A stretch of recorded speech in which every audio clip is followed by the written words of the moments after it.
नमस्कार। प्रादेशिक समाचार के साथ मैं कामिनी। पहले मुख्य समाचार।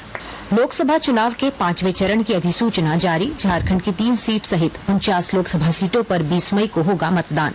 चतरा से भाजपा उम्मीदवार कालीचरण सिंह आज दाखिल करेंगे नामांकन। लोकसभा चुनाव के दूसरे चरण के लिए मतदान शुरू। 13 राज्यों की 88 सीटों पर डाले जा रहे हैं वोट। मतदाता सूची में नाम दर्ज करने के लिए आज अंतिम दिन। सुबह 9 बजे तक रांची के मोरहाबादी में लगे कैंप में दर्ज करा सकते हैं अपना नाम। मौसम विभाग ने जारी की 29 अप्रैल तक लू चलने की चेतावनी। अधिकतम तापमान में भी होगी 3 से 4 डिग्री की बढ़ोतरी। और आईपीएल में कल रॉयल चैलेंजर्स बेंगलुरु ने सनराइजर्स हैदराबाद को 35 रनों से हराया। और अब समाचार विस्तार से। लोकसभा चुनाव के 5वें चरण की अधिसूचना आज जारी कर दी गई। इस चरण में 6 राज्यों और 2 केंद्र शासित प्रदेशों की 49 लोकसभा सीटों के लिए 20 मई को चुनाव होगा। 5वें चरण में उत्तर प्रदेश की 14 सीटें, महाराष्ट्र की 13, पश्चिम बंगाल की 7, ओडिशा और बिहार की 5-5 सीटों, झारखंड की 3 सीट और जम्मू कश्मीर तथा लद्दाख की 1-1 सीटों के लिए मतदान होगा। इस चरण के लिए नामांकन 3 मई तक भरे जा सकते हैं। इस चरण के लिए मतदान 20 मई को होगा। ओडिशा में विधानसभा चुनाव के दूसरे चरण की अधिसूचना आज जारी कर दी गई है।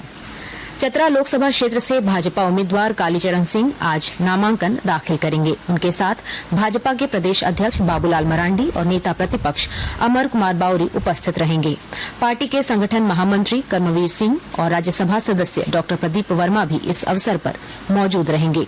निर्दलीय उम्मीदवार डॉक्टर अभिषेक कुमार सिंह भी अपना पर्चा दाखिल करेंगे। वहीं चतरा से कांग्रेस उम्मीदवार के.एन. त्रिपाठी 30 अप्रैल को नामांकन करेंगे। इसमें लोगों की भागीदारी सुनिश्चित करने के लिए जिले के तरहसी प्रखंड मुख्यालय में के.एन. त्रिपाठी ने कल बैठक की।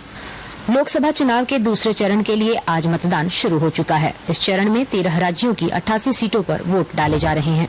इसमें 6 अनुसूचित जनजाति और 9 अनुसूचित जाति के लिए आरक्षित है। चुनाव आयोग ने मतदाताओं से मतदान केंद्रों पर अधिक से अधिक संख्या में पहुंचने और जिम्मेदारी और गर्व के साथ मतदान करने का आह्वान किया है।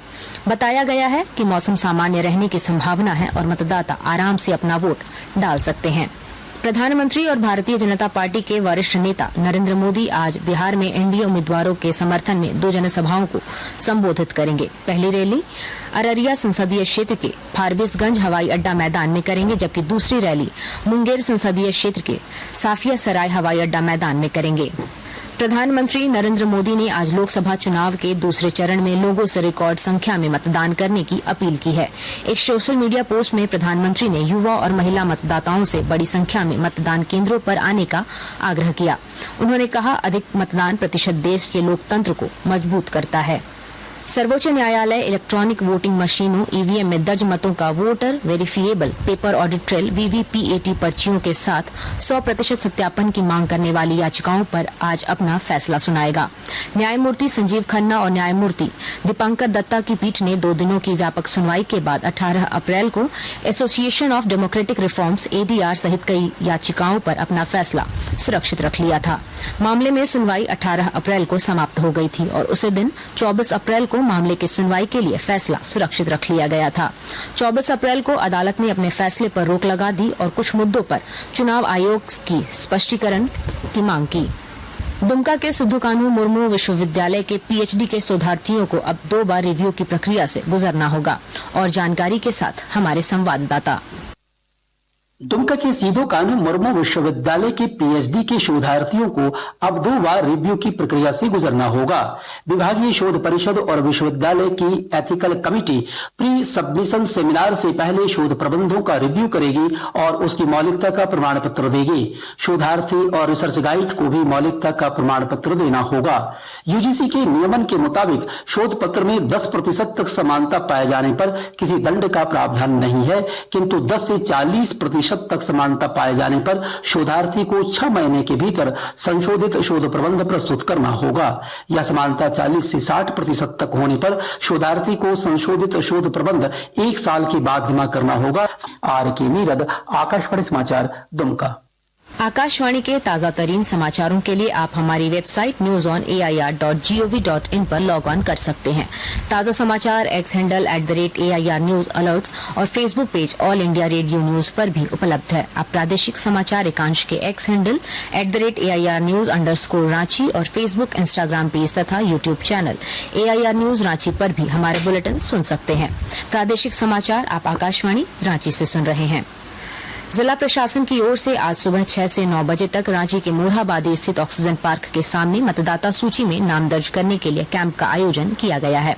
मतदाताओं के नाम मतदाता सूची में नाम दर्ज करने के लिए 1 दिन का समय है। जो लोग अपना नाम मतदाता सूची में नहीं जोड़ पाए हैं वे आयु प्रमाण पत्र, जन्म प्रमाण पत्र, रंगीन पासपोर्ट की फोटो के साथ कल एक फॉर्म भर सकते हैं।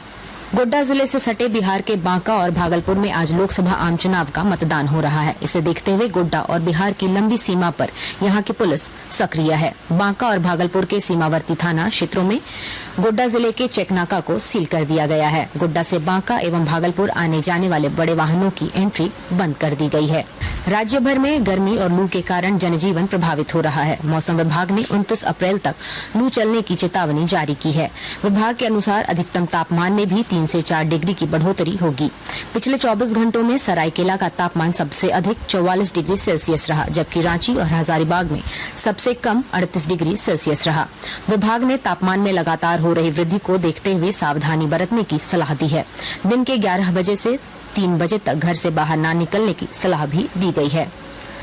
IPL क्रिकेट में कल रात हैदराबाद के राजीव गांधी इंटरनेशनल स्टेडियम में रॉयल चैलेंजर्स बेंगलुरु ने सनराइजर्स हैदराबाद को 35 रन से हरा दिया। 207 रनों के लक्ष्य का पीछा करते हुए सनराइजर्स हैदराबाद निर्धारित 20 ओवर में 8 विकेट पर 171 रन पर सिमट गई।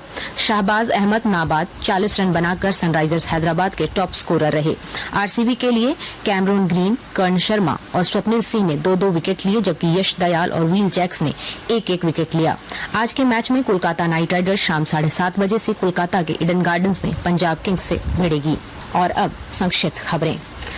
सरायकेला जिले के चांडिल थाना क्षेत्र अंतर्गत हुमीद गांव में एक बेटे ने शराब के नशे में अपने पिता की हत्या कर दी। घटना के बाद चांडिल पुलिस ने आरोपी हत्यारे बेटे को गिरफ्तार कर लिया। 100% मतदान सुनिश्चित करने को लेकर खूंटी के विभिन्न संस्थानों में मतदाता जागरूकता अभियान चलाया गया। वोटर अवेयरनेस फोरम का गठन कर मतदाताओं को मतदान के महत्व की जानकारी दी गई। गिरिडीह के नगर थाना इलाके के बजरंग चौक के पास कल गैस सिलेंडर में विस्फोट हो गया। सिलेंडर फटने से 5 लोग घायल हो गए। और अब अखबारों की सुर्खियां। राज्य से प्रकाशित होने वाले अखबारों ने झारखंड में नामांकन और चुनावी प्रचार के दौरान प्रधानमंत्री के भाषण को अपनी सुर्खी बनाई है। प्रभात खबर और दैनिक भास्कर ने लोहरदगा से कांग्रेस के सुखदेव भगत के नामांकन की खबर को पहले पन्ने पर जगह दी है। हिंदुस्तान ने झारखंड मुक्ति मोर्चा द्वारा गांडेय विधानसभा उपचुनाव के लिए कल्पना सोरेन को प्रत्याशी बनाए जाने की खबर को पहले पन्ने पर जगह दी है। दैनिक जागरण ने सुप्रीम कोर्ट के मामलों का अब व्हाट्सएप पर भी मिलेगा अपडेट शीर्षक के साथ उच्चतम न्यायालय की खबर को अपनी सुर्खी बनाई है। रांची एक्सप्रेस ने लिखा है, प्रवासी मजदूरों से संपर्क साधेगा चुनाव आयोग। राष्ट्रीय नवीन मेल ने राज्यसभा के पूर्व सांसद धीरज साहू से खास बातचीत की खबर को अपने अखबार की सुर्खी बनाई है। अंग्रेजी अखबार हिंदुस्तान टाइम्स और टाइम्स ऑफ इंडिया ने विरासत कर को लेकर कांग्रेस पर प्रधानमंत्री की टिप्पणी को प्रमुखता से प्रकाशित किया है। और अब अंत में मुख्य समाचार एक बार फिर। लोकसभा चुनाव के 5वें चरण की अधिसूचना जारी। झारखंड की 3 सीट सहित 49 लोकसभा सीटों पर 20 मई को होगा मतदान। चतरा से भाजपा उम्मीदवार कालीचरण सिंह आज दाखिल करेंगे नामांकन। लोकसभा चुनाव के दूसरे चरण के लिए मतदान शुरू। 13 राज्यों की 88 सीटों पर डाले जा रहे हैं वोट। मतदाता सूची में नाम दर्ज करने के लिए आज अंतिम दिन। सुबह 9 बजे तक रांची के मोरहाबादी में लगे कैंप में दर्ज करा सकते हैं अपना नाम। मौसम विभाग ने जारी की 29 अप्रैल तक लू की चेतावनी। अधिकतम तापमान में भी होगी 3 से 4 डिग्री की बढ़ोतरी।